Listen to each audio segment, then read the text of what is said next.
El Evangelio según San Juan, capítulo 6, y vamos a leer desde el versículo 52 hasta el 71 para la gloria de Dios, y vamos a hablar un mensaje titulado El Espíritu es el que da vida. Y espero que sea de bendición para cada uno de nosotros, hermanos. Vamos a leer este pasaje, San Juan, capítulo 6, 52 en adelante, alternadamente, hasta el 71. Amén, hermanos. Dice así el versículo 52. Entonces los judíos contendían entre sí diciendo: ¿cómo puede éste darnos su carne a comer? Jesús les dijo: de cierto os digo, si no comeréis la carne del Hijo del Hombre y beberéis su sangre, no tendréis vida en vosotros. El que come mi carne y bebe mi sangre tiene vida eterna, y yo le resucitaré en el día postrero. Porque mi carne es verdadera vida, mi sangre es verdadera vida. El que come mi carne y bebe mi sangre, en mí permanece y yo en él. Como el Hijo del Padre viviente, y yo con el Padre, así mismo el que come vivirá conmigo. Este es el pan que descendió del cielo, no como vuestros padres comieron el maná y son muertos. El que come de este pan vivirá eternamente. Estas cosas dijo en la sinagoga, enseñando en Capernaum. Y muchos de sus discípulos, oyéndolo, dijeron: dura es esta palabra, ¿quién la puede oír? Y sabiendo Jesús en sí mismo, sus discípulos murmuraban diciendo: esto es escandalizante. Pues ¿qué si vieres al Hijo del Hombre que sube donde estaba primero?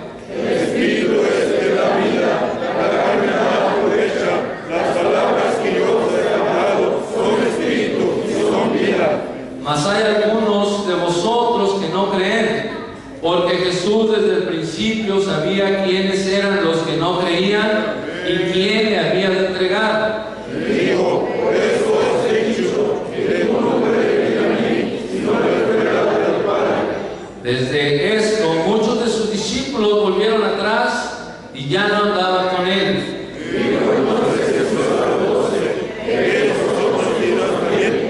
Y respondióle Simón Pedro: Señor, ¿a quién iremos?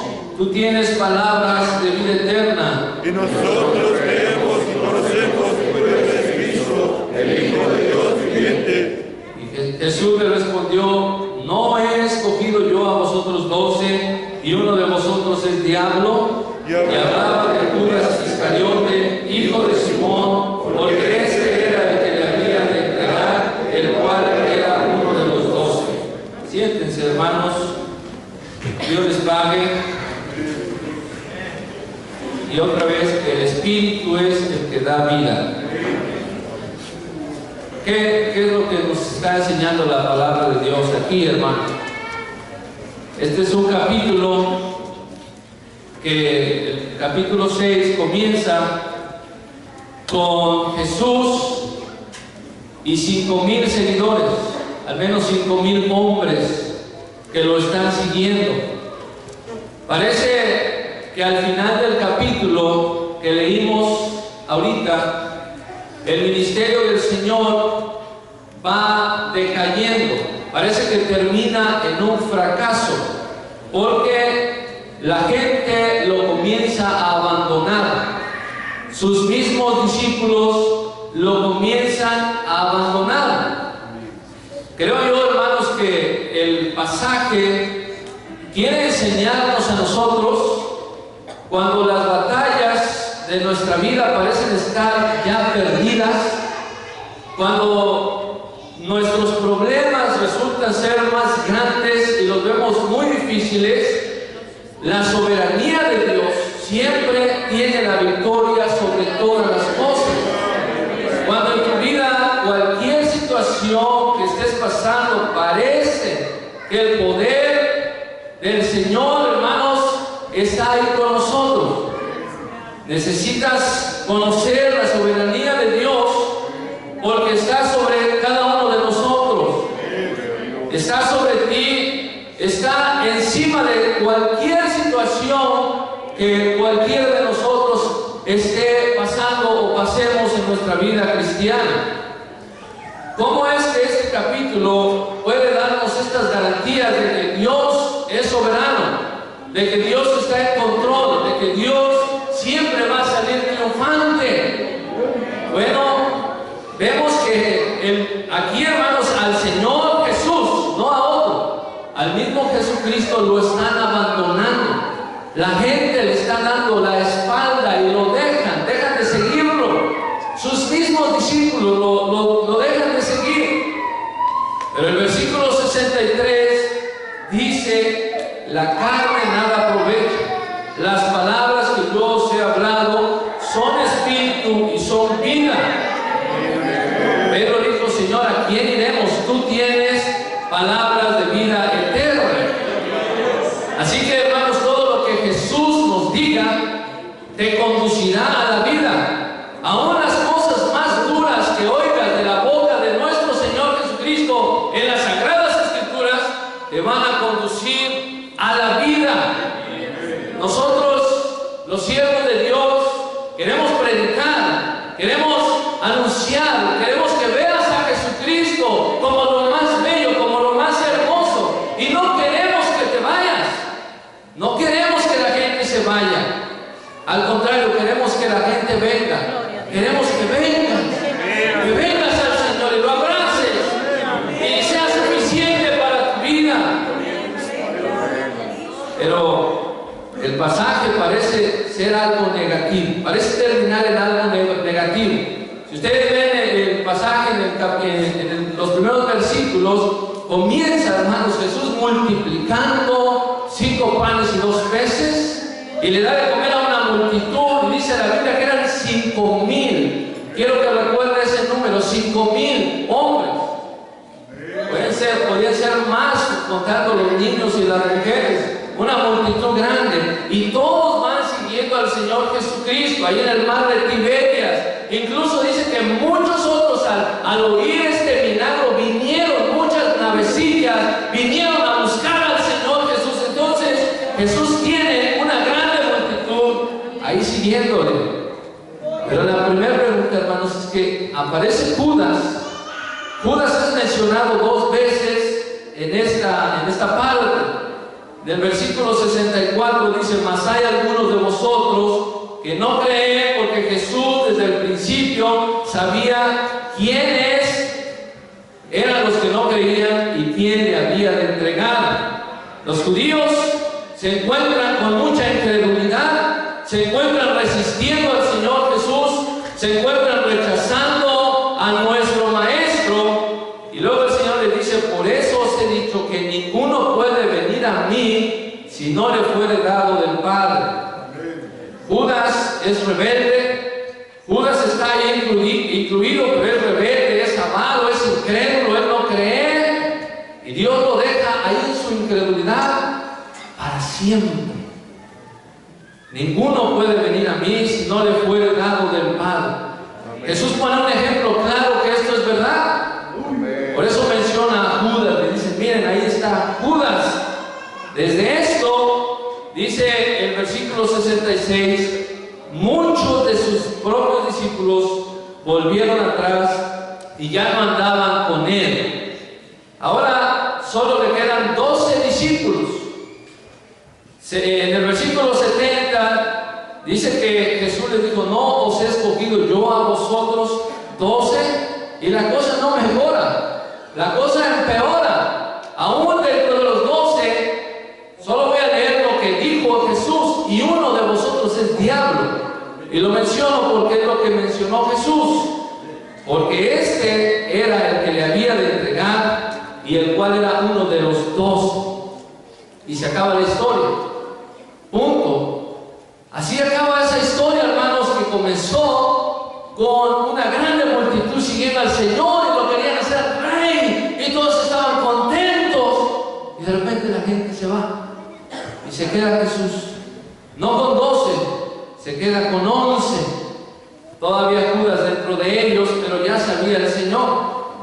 Pues parece ser que es una derrota.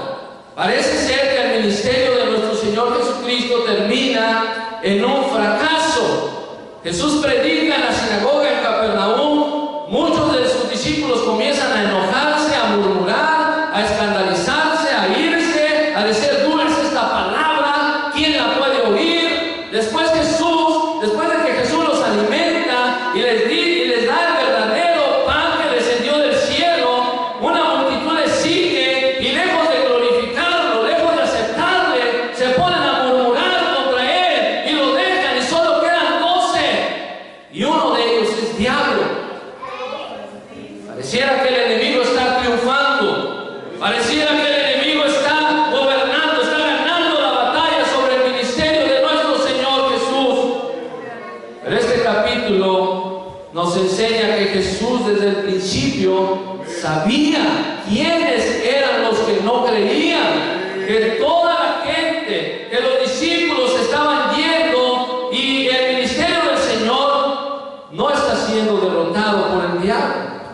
Jesús mismo escogió a los 12, incluyendo a uno que le dice diablo, para cumplir su propósito. Jesús escoge a Judas y al final Judas se iba a suicidar. Y si nosotros preguntamos ¿por qué escoges a Judas sabiendo esto? Para que te traicione. ¿Por qué haces estas cosas? Lo único, hermanos, que vamos a ver en la palabra de Dios siempre va a ser un fracaso. Pero si vemos que al escoger a Judas, a pesar de la baja, a pesar de que lo abandonan sus discípulos y sus seguidores, y el plan perfecto del Señor, que con su muerte logró la vida de todos sus hijos.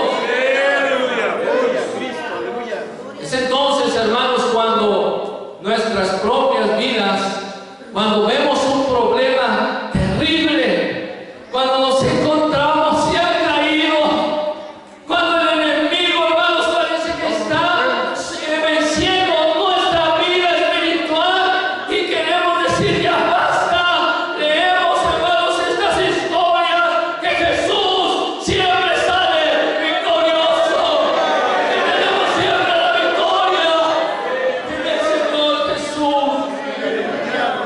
Vemos que Dios reina, vemos que Dios es soberano, vemos que Dios es el Señor, es el Rey. Y nos enseña 3 cosas este pasaje, hermanos, que quiero que usted vea. Existe una oferta magnífica de Cristo, de Dios, pero también existe una resistencia a esta oferta. Y al final la soberanía de Dios sobre esta resistencia. Dice el versículo 53, negativamente nos habla de esta oferta magnífica, en una forma negativa. Escuche, el versículo 53 dice: si no comieres la carne del Hijo del Hombre y bebieres su sangre, no tendréis vida en vosotros. Y luego esta oferta la habla positivamente en el versículo 54, dice: el que come mi carne y bebe mi sangre tiene vida eterna, y yo le resucitaré en el día postrero. Es decir, si no lo haces, no tienes vida eterna, y si lo haces, tienes vida eterna. Y la razón de esto, dice: porque mi carne es verdadera comida y mi sangre es verdadera bebida. Para tener vida eterna necesitas la verdadera comida. Para tener vida eterna necesitas la verdadera bebida. La razón, hermanos, por la que Jesús está ofreciendo esa comida es porque es una comida verdadera que nos da vida eterna. Por eso dice: el que come mi carne y bebe mi sangre, en mí permanece y yo en él. Es como él aclaró en San Juan 15: yo soy la vid, vosotros los pámpanos. Es como estar en la vid. La vida está fluyendo vida. Y si Jesús vive para siempre, el que come su carne y bebe su sangre permanece vivo para siempre, porque Jesús vive para siempre. Y si tú comes y bebes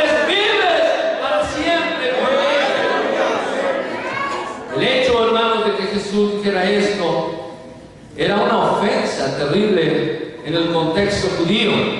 Solo piense, hermanos, ¿por qué? No solo los judíos no comen carne con sangre. Imposible es que ellos vayan a beber sangre. En la ley dice no vas a tomar sangre. Y ahora Jesús le dice, el que come mi carne y bebe mi sangre. Imagínense un judío oyendo esto, bebe mi sangre. Una ofensa terrible. Amén. Pero ¿qué significa, hermanos? ¿Qué significa comer su carne y beber su sangre? Bueno, él después utilizaría, hermanos, los panes sin levadura y el fruto de la vid, y nosotros conocemos eso. El versículo 35, creo, hermanos, que nos explica cómo es que comer su carne y beber su sangre. ¿Qué significa eso? Dice el versículo 35, yo soy el pan de vida. El que a mí viene nunca tendrá hambre.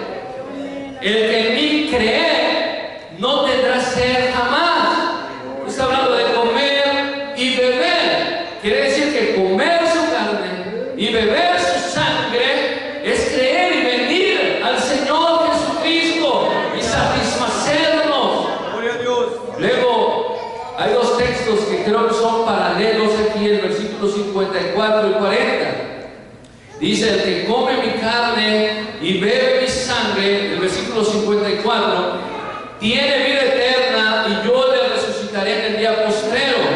Luego el versículo 40 explica y dice, y esta es la voluntad del que me ha enviado, que todo aquel que ve al Hijo y cree en Él, tenga vida eterna y yo le resucitaré en el día postrero. Entonces habla de comer su carne, beber su sangre, creer, hermanos, al venir al Señor. Por eso nosotros participamos cada año del pan y del vino, porque estamos creyendo, venimos a Él, lo vemos y decimos, yo quiero comer, yo quiero beber. Para mí Cristo significa todo. No necesito hambre, no tengo hambre del mundo, no tengo sed del mundo. Con Cristo soy satisfecho. Dice el versículo 51, el pan que yo daré es mi carne, la cual daré por la vida del mundo. Esto es una afirmación clara del sacrificio de su muerte. Pero en ese momento sonó muy ofensivo para los judíos que lo habían seguido. Pero el Señor les está diciendo, voy a dar mi vida por ustedes. Lo que ustedes, hombres pecadores, que ofendieron a Dios, necesitan, no es solamente a mí en general, me necesitan a mí crucificado, me necesitan a mí derramando mi sangre, me necesitan a mí dando mi carne para ser molida, me necesitan a mí muriendo en lugar de todos ustedes, me necesitan a mí para que termine su justificación. Eso es lo que necesitamos, la carne y la sangre del Señor Jesucristo, el Cordero de Dios que quita el pecado del mundo. Bendito el nombre de nuestro Señor Jesucristo. Esa es tu vida, hermano. Recíbelo, tómalo, atesora al Señor Jesús. Esa es la mejor comida, esa es la mejor bebida. Come esto y tendrás vida, bebe esto y no tendrás sed jamás. Cree, acéptalo, no te vayas, no te alejes. Necesitamos desesperadamente a Cristo crucificado, llevando nuestras culpas. Pues en San Juan 3:14 dijo, como Moisés levantó la serpiente en el desierto, así es necesario que el Hijo del Hombre sea levantado. ¿Para qué? Para que todo aquel que en él cree no se pierda, mas tenga vida eterna. Bendito sea el Señor Jesús. El Señor dice, yo doy mi vida para que ustedes tengan vida. Coman mi carne, que es lo que yo les doy. Beban mi sangre, que es lo que yo les doy. Inmediatamente, hermanos, cuando la gente escuchó esto, dieron la media vuelta y se fueron. Dijeron, yo ya escuché suficiente, yo no sigo más a este hombre. Y muchos de sus discípulos se ofendieron y lo dejaron. Despreciaron la oferta magnífica del Señor, que es su carne y su sangre. A todo eso, hermanos, hubo un gran rechazo. Versículo 41, murmuraban entonces de él los judíos. Versículo 52, los judíos contendían entre sí: ¿cómo puede este darnos su carne a comer? Versículo 60, muchos de sus discípulos dijeron: dura es esta palabra, y murmuraban y se escandalizaban. Versículo 64, algunos dicen no creían. Y el versículo 70 dice: y uno era diablo. Mucho rechazo para el Señor. ¿Estará pasando eso en estos días, hermanos? Yo creo que sí. Hoy, hermanos, sigue habiendo mucho rechazo al sacrificio de Cristo, a ese sacrificio glorioso, victorioso. Parece que la gente, alejándose de Dios, frustra la obra de nuestro Dios. Orgullosamente le da la espalda al Señor y dice: yo no necesito eso. Tal vez es tu caso, joven, hermano, hermana. Tal vez es tu caso. Yo no necesito eso. ¿Quién triunfa, hermanos? ¿La gente resistiéndose? No, hermanos. Después este texto nos dice que Dios reina, que Dios es soberano. El Señor dijo: ustedes se van, pero se les olvida, versículo 44, que ninguno puede venir a mí si el Padre que me envió no lo trajere. Dios nos ha concedido venir a su Hijo Jesucristo. Por eso estamos aquí. Le amamos. ¿Por qué le amas, hermanos? ¿Cuántos aman al Señor? ¿Cuántos le aman hoy? ¿Cuántos Cristo es todo lo que quieren? ¿Cuántos Cristo es todo lo que necesitan? ¿Y sabes por qué sientes esa devoción? ¿Sabes por qué le amas tanto? Porque Él te amó primero. Él nos amó primero.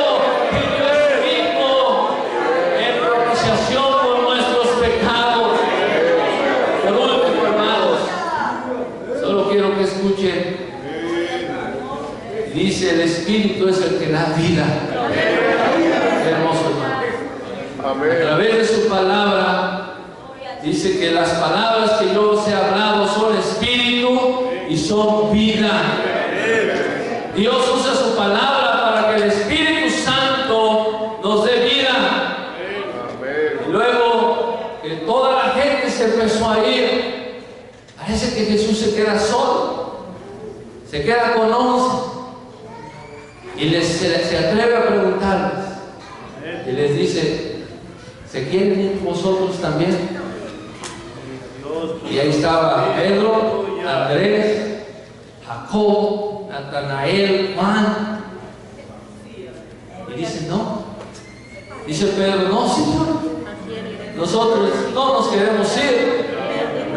Tú tienes palabras de vida eterna. ¿A quién iremos? Nosotros creemos que tú eres el Cristo, que tú eres el Hijo del Dios viviente.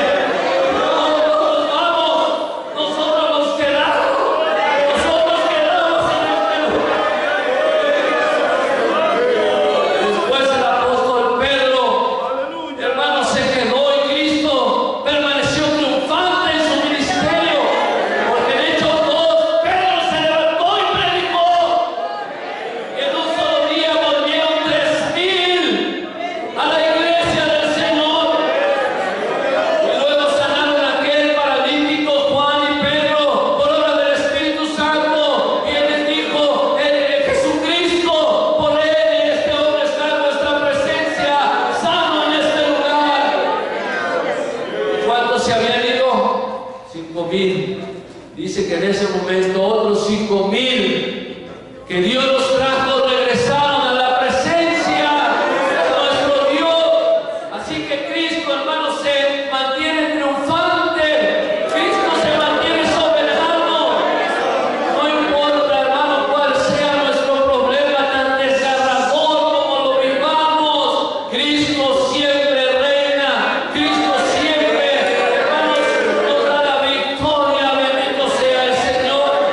queremos ir.